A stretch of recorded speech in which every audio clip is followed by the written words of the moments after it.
Dhe njëkohësisht dhe ushtarakisht i SBA-s, pasi nëse një vend superfuqi që ka një nga dy ushtrisë e bashkuar me Rusinë më të mëdha në botë, ka ngecur në një vend i cili nuk ka as armë bërthamore, nuk ka suport, po është një vend kryesisht i bazuar në resurset e forcës të tij. Pra, çfarë mund të pritet në kontekstin e mbrojtjes në këtë aspekt? Dhe duhet të teksuar që shumë vende, Republika e Kinës, Afganistani, India, Rusia janë duke mësuar për kësaj.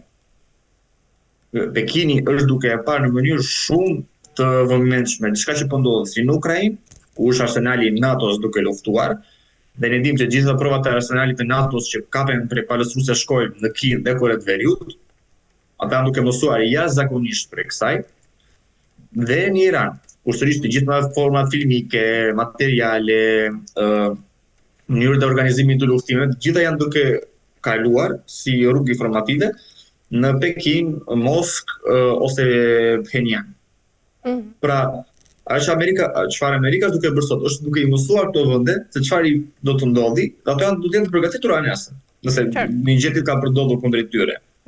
Pra këtu garancitë e sigurisë së SBA-s janë që SBA-ja po zbulon gjithë vetveten, gjithë strategjitë e saj dhe është duke ekspozuar veten kundrejt le të themi fuqive në rritje, të cilat nesër, pas nesër potencialisht mund që ta kërcënojnë SBA-n dhe ta sfidojnë SBA-n. Në kontekst evropian, ne dimë që sot shumë lider evropian janë duke vizituar Republikën Popullore të Kinës, janë duke u shkëputur totalisht prej marrëdhënieve le të themi të ngushta ose quheshin në fort perspektivë në të ardhmen, të vazhdueshme perspektivë në të ardhmen me Amerikën, janë duke lidhur shumë marrëveshje ekonomike midis Bashkimit Evropian, Indisë, Australisë, Kanadas, Republikës Popullore të Kinës. Janë duke u lidhur marrëveshje të veçanta midis vendeve. Ne dimë që deri më tani Irlanda, Finlanda, Franca, Spanja, Italia, Gjermania, pra vendet kyçe të Bashkimit Evropian dhe të Evropës, gjithashtu edhe kryeministri Starmer i Britanisë së Madhe kanë vizituar Republikën Popullore të Kinës dhe kanë lidhur shumë marrëveshje dhe memorandume me bashkëpunime me Republikën Popullore të Kinës. Pra ne nuk kemi këtu vetëm një shkëputje nga sistemi i sigurisë ushtarake të SBA-s. Ne kemi këtu dhe një shkëputje nga sistemi i sigurisë ekonomike të SBA-s. Njëkohësisht në Evropë së Fundit ka ndalë dhe fjalë që Evropa mund të krijojë në temi versionin e saj të Visa Mastercard. Pra Evropa do kërkohet të shkëputet dhe bankarisht, sistemi bankar amerikan. Nuk është se si në Rusi Visa Mastercard ka bllokuar, por po mundohet të krijojë një model evropian, që do të punojë vetëm brenda Bashkimit Evropian ose brenda Evropës, kryesisht kontinentit evropian në përgjithësi, një sistem bankar i tillë. Dhe sot bankat kryesore polake, për shembull, franceze, irlandeze janë duke punuar, janë duke dakordsuar në këtë prizëm për të krijuar një version evropian të Visa Mastercard. Pra, to tregojnë që Amerika nuk po shikohet më si bastion i sigurt, që një aleat i sigurt në çdo aspekt, jo vetëm ushtarak, por edhe ekonomik, financiar, politik dhe themi social, në kuadër të mendjeve sociale, për të ardhmen e Evropës, po dhe të partnerët të tjerë, si Kina, India, Pakistani, Rusia. Nga ana tjetër, Elianos, ka pasur dhe kërcënime nga ana e Iranit pra sa i përket goditjes së industrisë të naftës, së cilat sigurisht kanë ngritur edhe shqetësime globale. Pra, si sheh këto paralajmërime, sa reale i sheh dhe nga ana tjetër, duke qenë se rajoni i Gjirit po përballet me një zgjedhje të vështirë me sigurisë, por edhe sigurisht edhe interesave ekonomike, a do të rrezikojnë vetë vendet arabe industrinë e tyre të naftës duke u rreshtuar krah Shtetet e Bashkuara të Amerikës?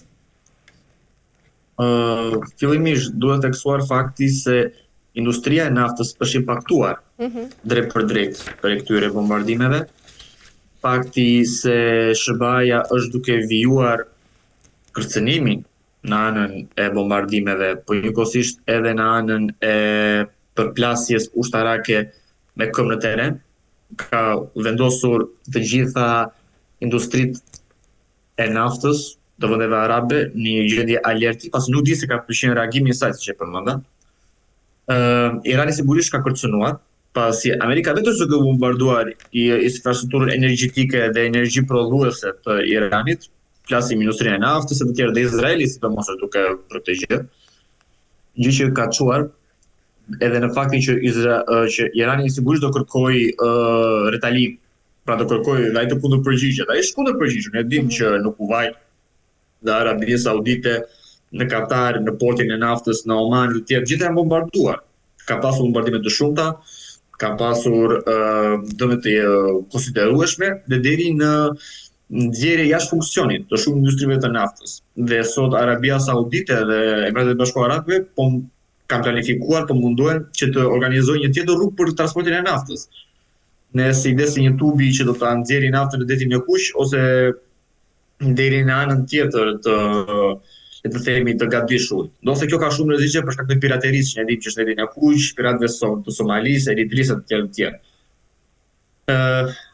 Gjitha këto sigurisht kanë dhe impaktin e tyre në çmimin dhe në vlerën e naftës, pasi ne dimë që nëse ka për të ndodhur kjo rrugë tranziti, nëse Irani do t'i kthej këto kërcënime në realitet, pasi ata kanë mundësi, ata kanë provuar që ka mundësi t'i kthejnë në realitet.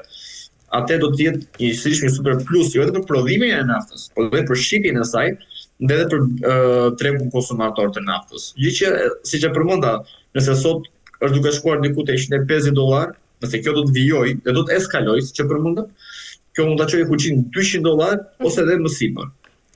Gjë që sigurisht për ekonominë globale ka për të qenë katastrofale, pasi ne dimë sa më shumë të rritet nafta, aq më pak ka për të qenë premisa që nafta të ulet në një periudhë afat shkurtër, gjë që do të krijojë një impakt afatgjat në gjithë ekonominë botërore, siç është duke treguar së fundmi në Azi, që shumë vende, sidomos pasi ka ndjekur së fundi edhe ato në Kore të Jugut dhe Japoni, janë impaktuar aq fort sa dhe konsumi i atyre klasësh që ne quajmë klasa ende e pa hyrë në tregun e punës, janë studentë, stazhierë të tjerë, është impaktuar jashtëzakonisht. Dhe ka rritur shumë standardin dhe nivelin e jetesës në kontekstin e shpenzimeve të larta që janë shtuar prej naftës. Deri edhe në bllokim. Shumë pika karburanti për shembull në Azi sot kanë tarifa ditore sa naftë do të shesin. Ato vjen në pankarta ose banderola që sot do të shiten vetëm 2 ose 3, flasim në shifra jo reale, 2 deri në 3 litra naftë, kaq, nuk ka pasur më gjithë ditën. Pra po hyn deri në atë që ne quajmë me pak a shumë si me kupona, regjimi kuponave që ka qenë njëri në kohën e komunizmit. E qartë. Mirë, Elianos, ndërkaq për ta mbyllur do doja të na shpjegoje se çfarë ka ndodhur ku thuhet se dronët rus kanë shkelur kufijtë e Estonisë dhe Letonisë. Çfarë ka ndodhur realisht?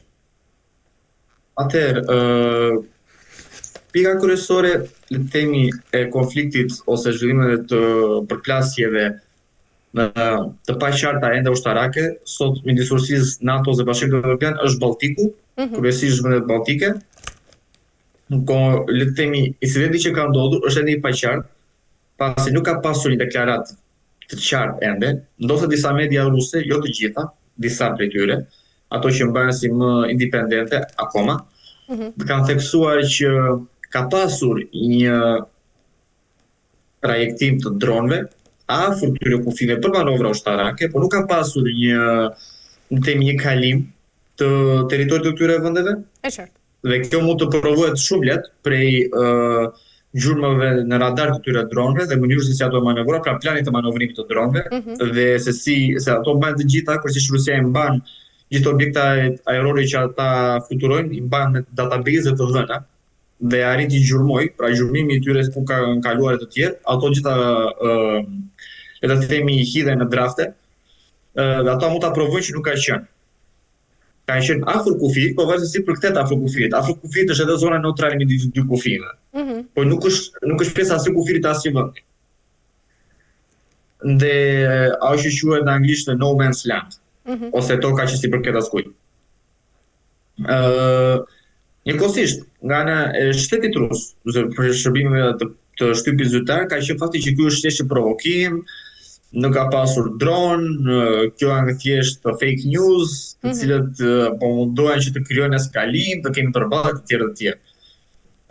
Ka pasur edhe deklarata që fakti është këto po mund të jetë dronë Ukrainës, që këtë është provokim, ata kanë dashur të hyjnë në Rusi dhe kur nuk kanë arritur do të hyjnë në Rusi, janë përdorur si mjet për të bërë presion, për të treguar që rusët kanë po bëjnë provokime të tjera. Pra është edhe pa qartë. Nga vetë Bielorusia për shembull, një aleat i Rusisë që kufizohet me dy vende balltike, Lituaninë dhe Letoninë, ata njëkohësisht nuk kanë mbajtur qendrim, kanë thënë që ne nuk kemi diktuar asgjë në radarët tanë afër kufive,